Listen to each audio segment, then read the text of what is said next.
नमस्कार दोस्तों, मैं हर्षवर्धन और आज हम शुरू करने जा रहे हैं फंडामेंटल राइट्स यानी कि मौलिक अधिकार। ये कुछ पॉलिटिकल फ्रीडम्स होती हैं जो कि आपको दी जाती हैं स्टेट एक्शन के खिलाफ, यानी कि स्टेट की पावर्स को चेक करने के लिए, वो आर्बिट्री ना हो जाए, तानाशाह ना हो जाए, इसलिए आपको कुछ पॉलिटिकल फ्रीडम्स दी जाती हैं जिनको कि डिफाइन किया गया है पार्ट 3 ऑफ इंडियन कॉन्स्टिट्यूशन के अंदर। और ये स्पेशली प्रोटेक्टेड हैं। अगर इनका कभी भी हनन होता है तो आप सीधा हाई कोर्ट या सुप्रीम कोर्ट जाकर कुछ रिट्स जो हैं वो इशू करा सकते हो और आपके जो राइट्स हैं वो उनको प्रोटेक्शन दिया जाएगा। ठीक है जी। यहाँ पर बात करते हैं 6 तरह के राइट्स आपको फंडामेंटल राइट्स मिलते हैं। सबसे पहला है राइट टू इक्वलिटी। इसमें 2 चीजें आती हैं, equality before law and equal protection of law. Equality before law का मतलब ये है कि 2 व्यक्ति अगर आपके सामने खड़े हैं, चाहे एक गरीब है, एक अमीर है, कोई किसान है, कोई मंत्री है, कोई बिजनेसमैन है, सभी को बराबर सजा मिलेगी अगर उन्होंने कोई क्राइम किया है तो। क्योंकि क्राइम एक ही है ना, तो कानून लोगों में फर्क नहीं करेगा उनके स्टेटस को देखकर या सोशल इकोनॉमिक कंडीशन को देखकर। ठीक है जी। अगला है इक्वल प्रोटेक्शन ऑफ लॉ, यानी कि like should be treated alike. समान लोगों को समान तरीके से ट्रीट करना चाहिए। इसका मतलब क्या है कि अगर कोई 5 साल का व्यक्ति है, कोई 25 साल का व्यक्ति है, तो क्या दोनों को क्राइम करने की सेम ही सजा मिलनी चाहिए? नहीं मिलनी चाहिए, क्योंकि जो 5 साल का व्यक्ति है उसने अनजाने में किया होगा, जो 25 साल का उसने जानबूझकर और ज्यादा फिजिकल फोर्स के साथ किया होगा। ठीक है जी। तो सजा भी अलग मिलेगी। जैसे वुमेन को अगर आप मैटरनिटी लीव दे रहे हो तो वो कोई डिस्क्रिमिनेशन नहीं है, वो डिसएडवांटेज्ड है, उनको जरूरत है, आदमियों को उस चीज की जरूरत नहीं है, इसलिए उनको नहीं मिलती है। ठीक है जी। तो ये राइट टू इक्वलिटी के खिलाफ नहीं है। उसके बाद आता है प्रोहिबिशन ऑफ डिस्क्रिमिनेशन। किसी को भी आप रिलीजन, रेस, कास्ट, सेक्स या प्लेस ऑफ बर्थ के आधार पर डिस्क्रिमिनेट नहीं कर सकते हो। उसके बाद आता है एम्प्लॉयमेंट। पब्लिक एम्प्लॉयमेंट में आपको इक्वल अपॉर्चुनिटी देनी पड़ेगी। स्टेट जो है ऐसा नहीं कर सकता, सरकार में वो क्वालिफिकेशन तो डिटरमाइन कर सकता है किसी भी पोस्ट के लिए, लेकिन किन्हीं 2 लोगों के बीच में वो डिस्क्रिमिनेट नहीं कर सकता इस बेसिस पर कि वो किसी भी एक पर्टिकुलर रिलीजन से आते हैं या कास्ट से आते हैं या कोई भी और तरीके का डिस्क्रिमिनेशन उनके बीच में नहीं कर सकता है। ठीक है जी। एबॉलिशन ऑफ अनटचेबिलिटी, छुआछूत को एबॉलिश किया गया है। और एबॉलिशन ऑफ टाइटल्स, जो मिलिट्री टाइटल्स होते हैं जैसे कर्नल, मेजर, या फिर एकेडमिक टाइटल्स होते हैं जैसे डॉक्टर, पीएचडी करने के बाद आप लगा सकते हो। इन दोनों के अलावा अगर आप कोई भी टाइटल अपने नाम के आगे लगा रहे हो तो वो अपने आप में एक अपराध है। और फॉरेन स्टेट से अगर आप टाइटल ले रहे हो तो उसके लिए आपको प्रेसिडेंट की परमिशन लेनी पड़ती है। ठीक है जी, अगर आप पब्लिक सर्वेंट हैं तो ऐसे केस में वो जो एबॉलिशन ऑफ टाइटल्स का जो है प्रावधान इसमें दिया गया है राइट टू इक्वलिटी में, ताकि लोगों को ऐसा ना लगे कि यार ये तो कोई स्पेशल व्यक्ति है और हम अलग हैं, हम पीछे हैं, ये आगे है। ऐसा नहीं होना चाहिए। ऐसे नहीं है कि मान लो किसी को भारत रत्न दे दिया तो अपने नाम के आगे हमेशा भारत रत्न लगा के घूम रहा है, ऐसा नहीं होगा। ठीक है जी। आर्टिकल 19 to 22 बात करता है राइट टू फ्रीडम के बारे में। सबसे पहले इसमें 6 तरीके की फ्रीडम्स दी गई हैं। सबसे पहले है right to freedom of speech and expression. आपको बोलने का अधिकार है, अपने आप को एक्सप्रेस करने का अधिकार है। ठीक है जी। असेंबल पीसफुली विदाउट आर्म्स, कहीं पे भी अगर आप असेंबल कर रहे हो, लोगों के साथ खड़े हो रहे हो किसी भी उद्देश्य से, अगर आप पीसफुली खड़े हो रहे हो, शांतिपूर्वक, बिना किसी आर्म का इस्तेमाल किए हुए, बिना किसी भी हथियार का इस्तेमाल किए हुए, तो वो आपका अधिकार है। आप कोई भी एसोसिएशन या यूनियन भी बना सकते हो, या फिर देश के किसी भी हिस्से में आप जा सकते हो। You can move freely through out India, या फिर किसी भी जो देश का हिस्सा है वहां पर आप जाके बस भी सकते हो। You can reside and settle in any part of India. ठीक है जी। और इसके अलावा आपको यह भी अधिकार मिलता है कि आप किसी भी प्रोफेशन या ऑक्यूपेशन को अपना सकते हो, कैरी ऑन कर सकते हो, कोई भी आपको उस चीज में रोक नहीं सकता है। अगर आप क्वालिफाइड हैं you can go for it, right. कोई भी ट्रेड है, कोई भी बिजनेस है, आप वो कर सकते हो, उसके लिए आप पूरी तरीके से स्वतंत्र हो। उसके बाद बात आती है protection in respect of conviction of offences, यानी कि आपको एज ए कन्विक्ट आपको गिरफ्तार किया गया है, आपका अंडर ट्रायल चल रहा है, तब आपके क्या अधिकार होंगे? आपके 3 तरीके के अधिकार होंगे। सबसे पहले डबल जेओपार्डी। देखो, किसी भी ऑफेंस की आपको 2 बार सजा नहीं मिल सकती। आपने चोरी एक बार किया तो सजा भी एक ही बार मिलेगी। उसकी एक बार सजा मिलने के बाद ऐसा नहीं कि दोबारा आपको गिरफ्तार उसी जुर्म में कर लिया और फिर दे दी, तो ऐसा डबल जेओपार्डी अलाउड नहीं है। दूसरा क्या है कि आपको कंपेल नहीं किया जाएगा अपने ही खिलाफ विटनेस बनने के लिए। ठीक है जी। और तीसरा है कि एक्स पोस्ट फैक्टो लॉ जो है वो प्रोहिबिटेड है इंडिया के अंदर। ठीक है जी। इसका मतलब क्या है कि रेट्रोस्पेक्टिवली आपको कोई भी सजा नहीं दी जाएगी। आपने 20 साल पहले कोई गलती की थी और आज आपको उसकी सजा मिले, ऐसा नहीं हो सकता। ठीक है जी। आज अगर आपके ऊपर मुकदमा चल रहा है तो वो आज के क्राइम को लेकर ही चलेगा, रेट्रोस्पेक्टिवली नहीं चलेगा। और आज जो कानून है, जो उसकी सजा है, वही सजा आपको मिलेगी। ऐसा नहीं कि 50 साल पहले इस चीज की ये सजा मिलती थी तो आज आपको वो मिलेगी, नहीं। आज जो कानून में लिखा हुआ है वही माना जाएगा। ठीक है जी। तो एक्स पोस्ट फैक्टो लॉ जो है वो प्रोहिबिटेड है। फिर दिया गया है right to life and personal liberty. इसमें जब हम राइट टू लाइफ की बात करते हैं, ऐसा नहीं है कि आपको जानवर के जैसे जीते हैं, सांस ले रहे हैं तो मतलब जी रहे हैं, खा रहे हैं तो जी रहे हैं, सिर्फ उतना तक सीमित नहीं है। इसका जो दायरा है वो बहुत बड़ा है। राइट टू लाइफ के अंदर राइट टू डिग्निटी भी आता है, मतलब इज्जत, रिस्पेक्ट मिलनी चाहिए आपको। दूसरा राइट टू हेल्थ आता है, आपका जो स्वास्थ्य है वो सही तरीके से बना रहना चाहिए। उसके लिए अगर सरकार की जिम्मेदारी है कि साफ सफाई, सैनिटेशन, हाइजीन का ख्याल रखे तो रखना चाहिए। ठीक है जी।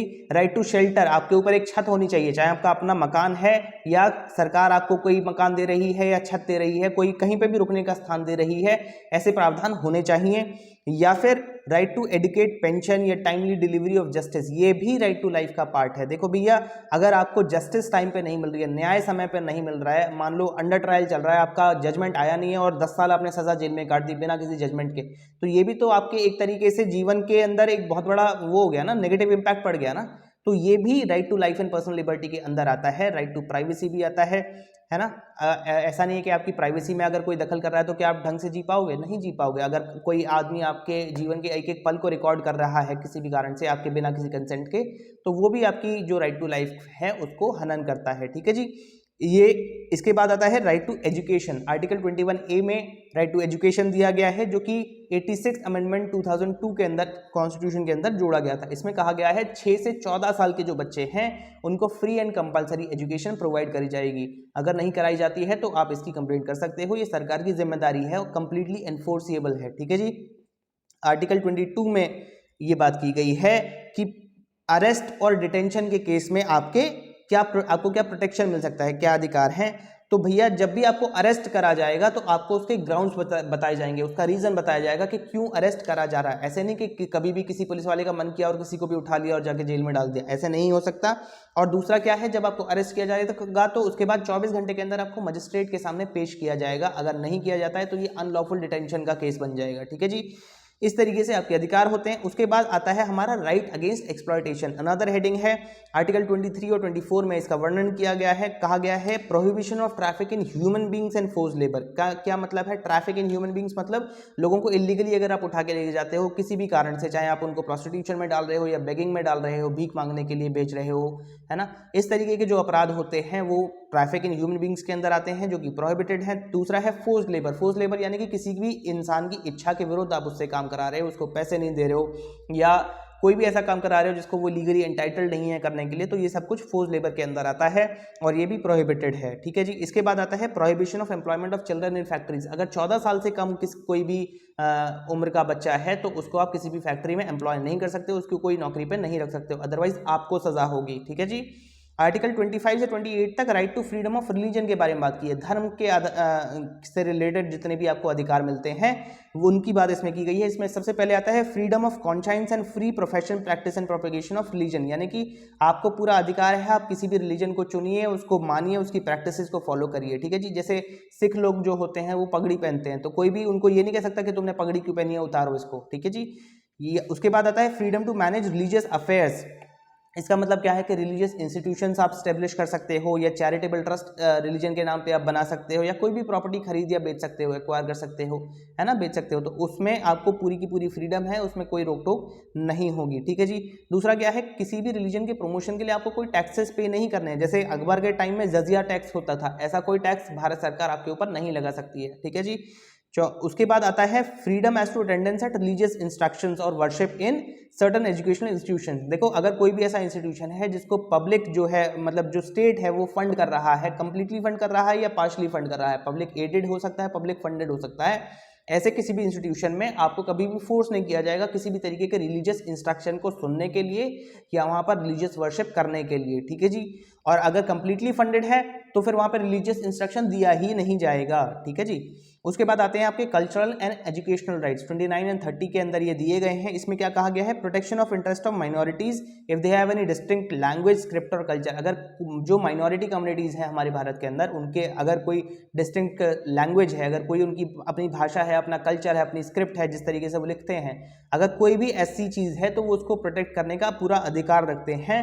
और कोई भी कानून जो है सरकार ऐसा नहीं बनाएगी जो कि उनके कल्चर को खतरा पहुंचाता हो, ठीक है जी। उसके बाद है admission can't be denied in state और aided educational institutions on basis of reason, race, caste और लैंग्वेज, यानी कि कोई भी अगर स्टेट द्वारा फंडेड या एडेड एजुकेशनल इंस्टीट्यूशन है तो उसमें आपको कभी भी एडमिशन डिनाई नहीं किया जा सकता इस बेसिस पर कि आप किसी पर्टिकुलर रिलीजन, रेस, कास्ट या लैंग्वेज को बिलोंग करते हो, कोई लैंग्वेज आप बोलते हो, ठीक है जी। उसके बाद आता है आर्टिकल 30, उसमें बात की गई है right of minorities to establish and administer educational institutions, यानी कि कोई भी जो माइनॉरिटी है वो अपने एजुकेशनल इंस्टीट्यूशंस को एस्टेब्लिश कर सकती है और एडमिनिस्टर कर सकती है, उसमें भी कोई रोक टोक नहीं होगी। इसके बाद एक आर्टिकल 31 हुआ करता था पहले, जो कि रिपील कर दिया गया है 44th अमेंडमेंट द्वारा 1978 में, राइट टू प्रॉपर्टी कहा करते थे उसको, और अब वो एक लीगल राइट है आर्टिकल 300A के अंदर, ठीक है जी। ऑर्डिनरी लीगल राइट है, वो फंडामेंटल राइट नहीं है।